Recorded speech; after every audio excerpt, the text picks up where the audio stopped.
My name is Douglas John Faulkner Woolley, Douglas to most people. I live in Goodmayes, Ilford, Essex, London. My home is originally in Shropshire at a lovely little village called Woolley. I started my life in Liverpool. I am what they call a proud Salopian and a proud and a Scouser. So it's a combination of two, which I am very proud of. I was brought up by my grandfather because my mother was working in industry, making weapons for the Second World War.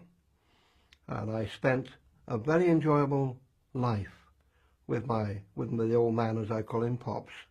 It was brilliant. And he was the one who inspired me into all the things I've been involved in my life. He guided me, and well, he was magic in every way. I'm not an extraordinary person. I've done very ordinary things. I've been a male nurse in a hospital. I've done security work. I have been a farm labourer. I've worked for 14 years on the railway as a signalman, and I enjoyed every minute of it until they brought in these modern contraptions, and that's the reason I left. I worked for a short while in Dunlops in Liverpool. I've learnt about how to make a car tyre, but one of the most important jobs, other than my job on the farm, which I regard as top job because it produces food to keep us alive, was working in a factory where they made nylon. And that inspired me also into the possibility of lifting the Titanic from 2.5 miles down, because nylon floats, and if it is properly weaved, as we did, you can contain hydrogen gas.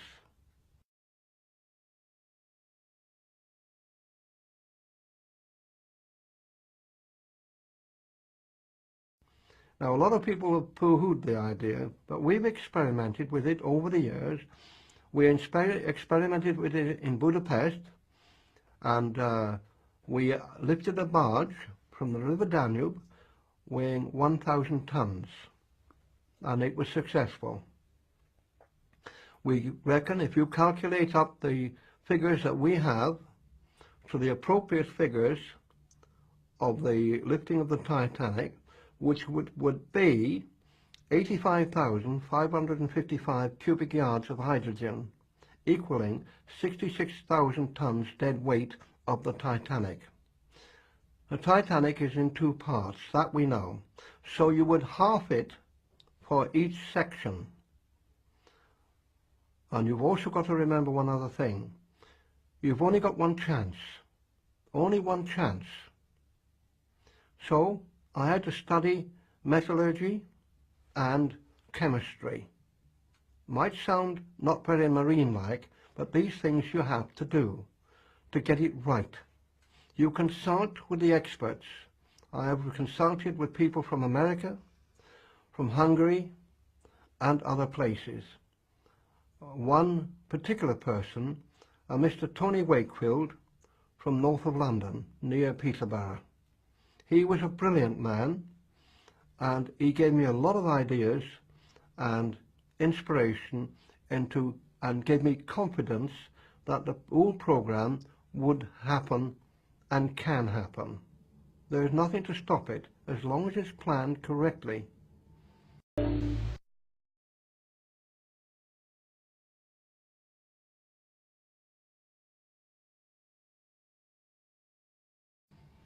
So what we did is we had the fire on the Queen Elizabeth in Hong Kong, which was a fire of peculiar circumstances. I'm not going to go into that because I think we better not. Leave it to the experts to know the answer. But I negotiated with Mr. C.Y. Tang's office in Hong Kong, and we got the salvage rights. In 74. And all that is in the bag. The documents are with the Records Office in Hong Kong, all signed and sealed. They're all there. Even I had to make an undertaking that I wouldn't reveal the contents before I could get a copy of them recently, of which was done. It's when you see these things, you sometimes say to yourself, did I really do this? But you did. It's quite an achievement. And the Queen Elizabeth, or the remains of the Queen Elizabeth now, will be the pilot project. In other words, to make sure that we don't make a mistake. That if we make a mistake, we've lost it, and we've lost it forever. Because one thing that goes wrong with the Titanic, the lifting of the Titanic, means that she will hit the bottom and completely disintegrate, and there's nothing there for anybody to go down and see. My company was working with a gentleman called Sir James Goldsmith, and they produced a magazine called Now magazine, and it was quite famous at the time, still is actually in Titanic circles.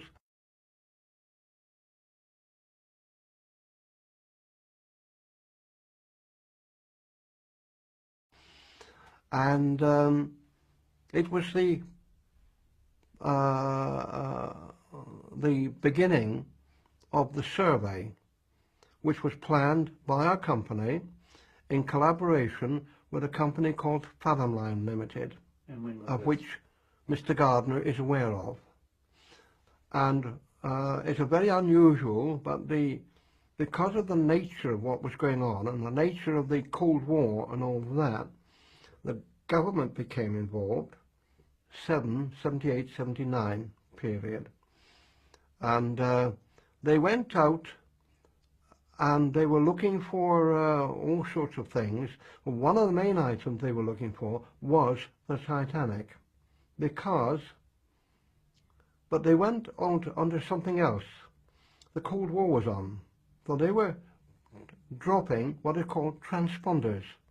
And the transponders were there to pick up the signals of Russian submarines.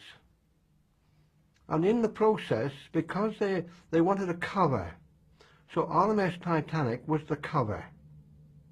It was going out there on ordinary survey. And in the process, they found the Titanic sitting upright. And Commander Grattan published that fact in a newspaper, and I put it in my book. In 1978, when the job was complete, and 1979, when it was virtually all made semi-public, because it wasn't supposed to be. It was supposed to be hidden. And for a long time, even I didn't know what was going on. I didn't know all the facts of it because I wasn't allowed to know the facts, because Philip Slade was an officer reserve in the Royal Navy. Commander Grattan was an officer reserve in the Royal Navy. The only person who wasn't was Mr. Clive Ramsey. But there was another person called Derek Berwin, who was a deep-sea diver, and he went out there on the pretext of taking photographs. But there was also another person who the name doesn't ring with me at the moment, but he worked for the Weather Bureau. Why they had him, I don't know, but he worked for the Weather Bureau, and he went on this expedition. And the expedition was backed financially by Mr. Mike Blundell of South Africa and Sir James Goldsmith. But for some reason, the money was never accounted for. And that's the mystery to me. But I couldn't say anything to anybody. I kept it quiet. But one day, I was in Ramsgate and I was asked to give a talk. And I didn't know what to say. I didn't have any subject matter on that day. But I decided on the spur of the moment that I would take a chance. I didn't name the vessel. I didn't name the circumstances. I just said to them, to the assembled crowd, that there was a survey on the Titanic quite recently. And I said they found it and they photographed it. And then I said the year, 77, 78, 79. And people were astonished and they thought I was having them on.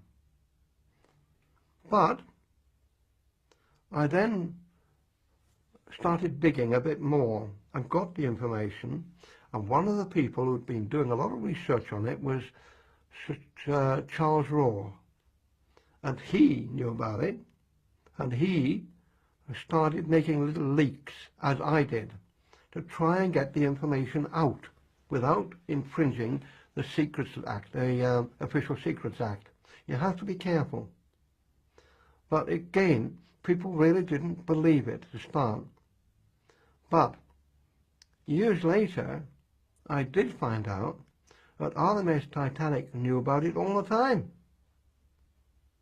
So it wasn't quite the secret as it was proclaimed to be. They knew, and that's where they got the information from for Dr. Ballard and his photographs. The photographs that we saw were not taken by Dr. Ballard. They were taken off HMS Hecate, Her Majesty's ship. And in the process, Dr. Ballard and the French company were given the credit which they didn't deserve. Dr. Ballard did not find the Titanic. Yes, he has been down to it since. He has seen it. But he did not find the Titanic. My company, Seawise and Titanic and Fathom Line Limited, with the aid of Her Majesty's ship Hecate, actually found the Titanic, photographed it, and told the world eventually that there it is. And again, the story is in there. But you might not detect it until you come to the story where it says the Titanic was standing upright. Then you'll know what it's all about. But it's beginning, and I'm very pleased. It is beginning to get out there. And if I can get that story out there, then I believe I can start raising the capital for the main project. Why would they keep it secret from 1978 to 1985? Well, it would have been to do with the Cold War, because they didn't want people to know about the transponders. You see, they didn't want the Russians to know that transponders were there, and if they'd revealed that, the Russians would have clicked. So it had to be kept top secret, and that's the reason why we couldn't do anything. That's the reason why the project was stalled. Not because it didn't happen. It did happen. But you see, when Dr. Ballard came in, he went in on the pretext of looking for some other submarine or something. I don't know the full story on that, but I believe what he went in and he claimed he found the Titanic accidentally. But he didn't. He already went straight to the site, and that was it. Because he already had the information from Woolley, and Woolley from the Canadian government, and the Canadian government from Clive Ramsey in London. It was all done.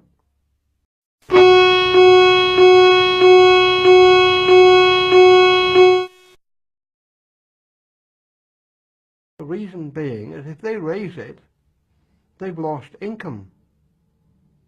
And that's the problem with them, isn't it? Because if you stop and think about it, the main asset at the moment is going down there, and it cost a couple of £1,000. It's not cheap to go down there and have a look at it. Every time somebody goes down there, that's the fee.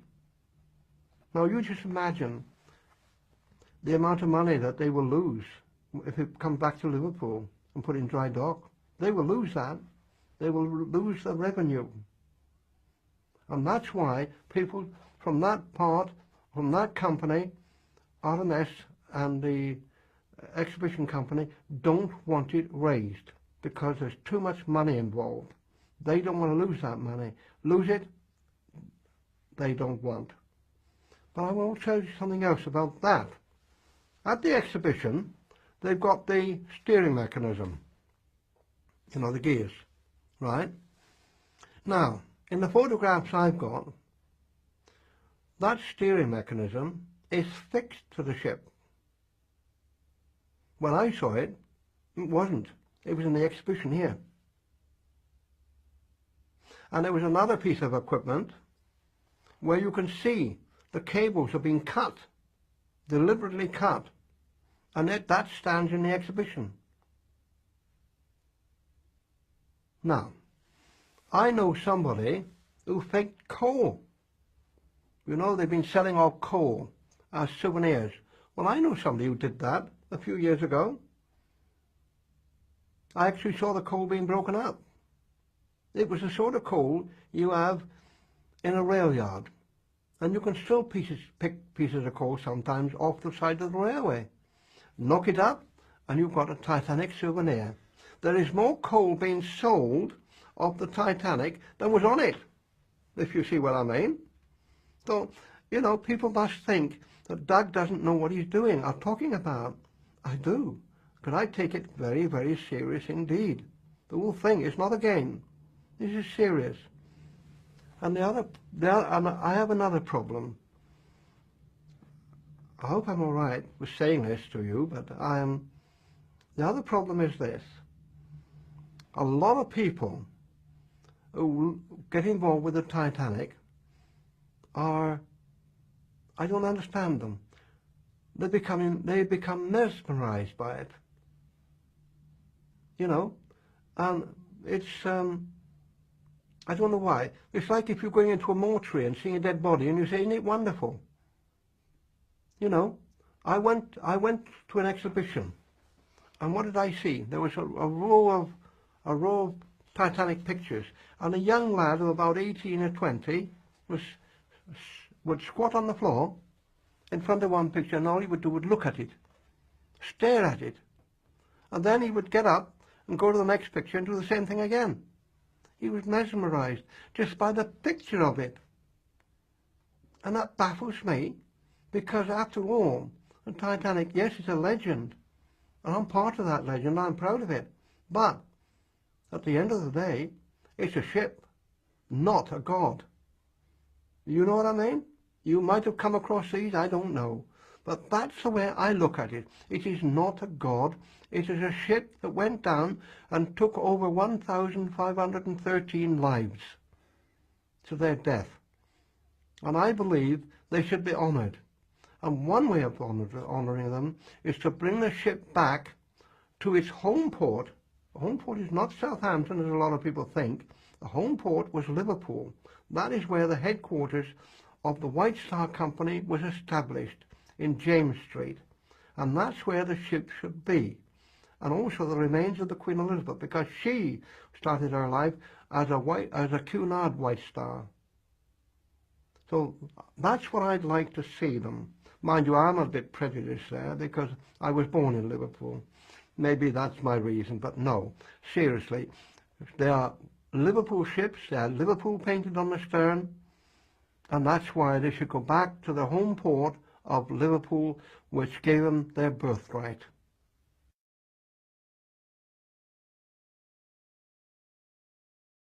The Solus Project, the word Solus is just a code name.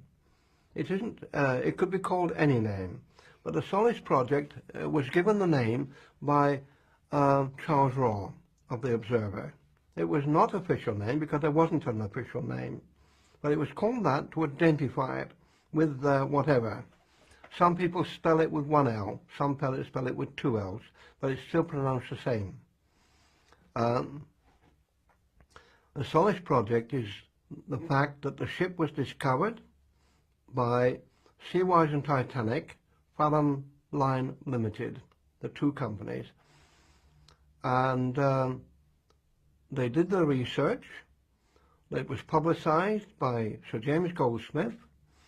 The ship was found in an 18 square mile grid,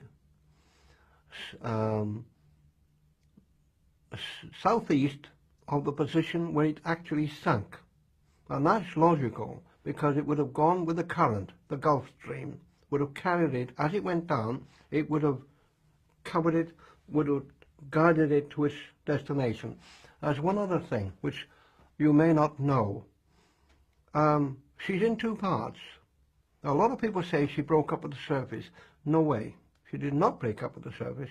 She broke in two approximately halfway down, if not further. Because if she'd have broke up on the surface, the two parts would have been maybe 4 to 5 miles apart.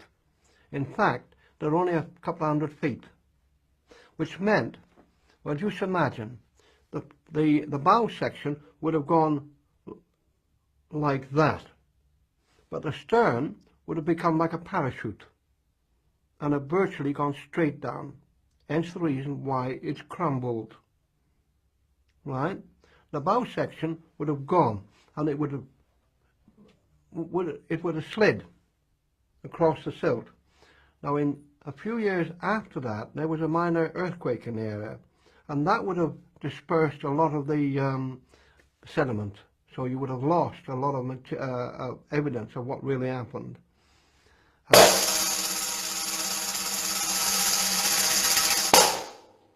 When they portray it in the film, Night to Remember is as near as you can possibly get it. I would call that fairly accurate.